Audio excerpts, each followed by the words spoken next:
Hey, and welcome back now to Vinny Rottino Baseball Academy. This is the channel where you guys send in your swings, and I go ahead and break them down. So, this is all it is. You guys send them in, I break them down. I talk a lot. I talk a lot just about the swing, and sometimes I repeat some of the same movement patterns. But I think it's really important that when trying to learn the game of baseball, that you do get a sense of repetitiveness with some of the key movement patterns. This is how I learned the game. I learned the game by listening. I would sit in the dugout next to guys that knew more about the game than I did, and I was just a sponge. And this is how I've always approached the game ever since I was probably 10, 12 years old. Um, the guy who taught me the game, besides my own dad, Tony Rottino, was a guy named Jack Schiestel. I played for him growing up.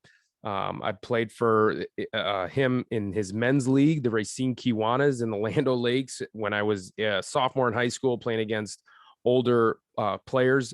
But Jack knew the game. Jack knew how to motivate players to learn the game. And this is what I intend to do, not only in my own coaching experience with coaching players in the winter. I have a hitting clinic in the winter that I run, but also just with this channel. I think that that's important to understand that this game there's no magic pill to this. There's no cookie cutter thing that you can do with all the data and the analytics and the data driven approach to hitting nowadays, and even pitching and fielding for that matter. I mean, there's still a point where the player has to really grind it out. They have to grind it out every single day and try to figure this game out, because you never figure it out, but you can learn. And you learn in the moments when you can, again, really, when you're really grinding out something, a new feel to maybe your swing, and then all of a sudden something clicks. And this is like nothing different than anything else, like trying to figure out how to do long division, and then all of a sudden something clicks, right? It's the learning process. It's how we learn as human beings, and baseball is no different. So I always tell kids, the players that work the hardest are always going to be the players that are better players. So I'm going to continue to message that message in this YouTube channel, Vinny Rottino Baseball Academy. I love doing this. I love talking baseball. So continue, please, to subscribe to this channel, because I'll be putting these videos out, hopefully one a day during the week, as long as you guys continue to send in swings. But I'm rambling here because this is stuff that I absolutely love talking about. But today we're going to go ahead and I'm going to share the screen so we can take a look at a friend of mine I talk about constantly on Locked On Brewers, Mitch Stetter, his best friend, AJ Schwab, or Ryan Schwab. I'm sorry, not Ryan, Nick Schwab. Anyway, I just call him the Schwab, so I apologize. But anyway, so this is his son, AJ, and AJ is a beast. He's 10 years old. He looks like a full grown man, and he is a very good athlete. I've seen videos of him on social media, of him dominating his basketball leagues. So continue to send those out to the social media world, to Instagram, Nick, because I enjoy watching your son just dominate the courts. But anyway, this is him dominating the cage. And let's go ahead and take a look at his swing and see if we can help him out. It's a very good swing. He's got a bright future ahead of him in the game of baseball.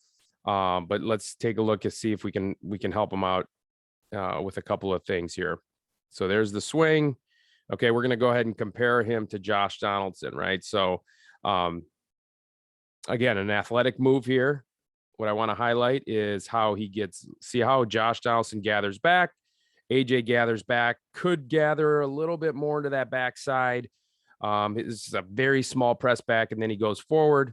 Okay. What I do love is how he gets into the ground, right? So I talk about this a lot, where if you draw a line in his belt buckle, and then when he starts, and then you draw that same line, once that front foot hits the ground, you're going to be lower. That belt buckle is going to be a little bit lower. Again, that is, if you were going to jump up into the air, you would do the same thing. You would start kind of with your belt buckle at one level, and then you would press into the ground to jump up in the air. And that's kind of, you see AJ do that here. So that's really good. And you're going to see Josh Donaldson do the same thing. See how that belt buckle gets lower right there. Love that. Okay. So now Josh Donaldson, as you can see, he's pressing that back inside part of that back heel into the ground in order to create some force and some vectors kind of going forward into that front side. But again, you got to be right here in the middle is where he is at in order to do this properly. Okay, so look at this. It's absolutely picture perfect what Donaldson does here. And as you can see, the hands are coming last. We talked about that in the last episode, that the lower half is leading. So that's absolutely picture perfect. You're going to see something similar from AJ here. Okay, lower half is leading, is pressing into the ground with that back heel. Okay, you can see that the elbow is a little bit in front of that hip, which we talked about 2 episodes ago, where that can get into a situation where there's a sloppier barrel, or losing barrel accuracy is another term that a lot of people are using nowadays.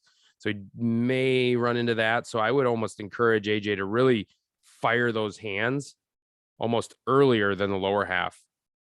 Kind of he wouldn't fire the hands before the lower half. I can't see that happening just because the lower half does work so well. But anyway, let's keep going here. We're going to look at the front leg now. Okay. So what I do see from AJ is a little bit of a soft front side, right? So I'm going to draw a couple lines here where you see that his front leg into this baseball is a little bit bent.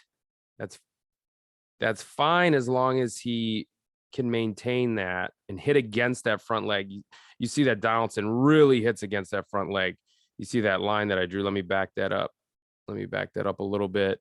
So that line, you see that soft front side, front leg by AJ. You see that really firm front leg by Donaldson. Okay, so the idea is that you're going to slingshot the barrel forward, hitting against a stiff front leg.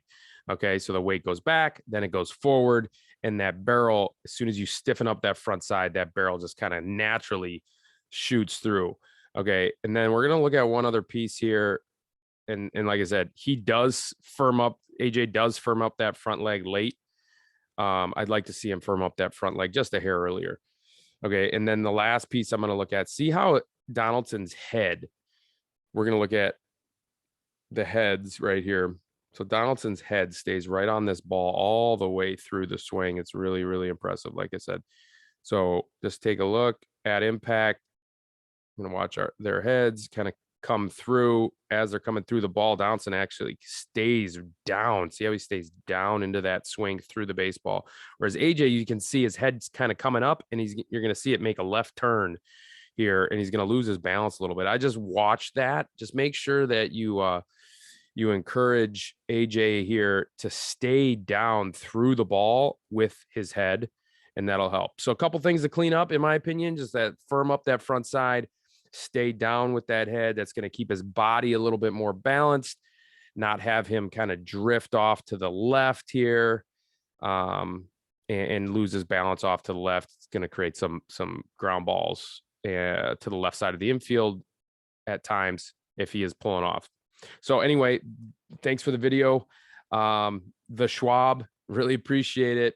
And we will see you guys next time.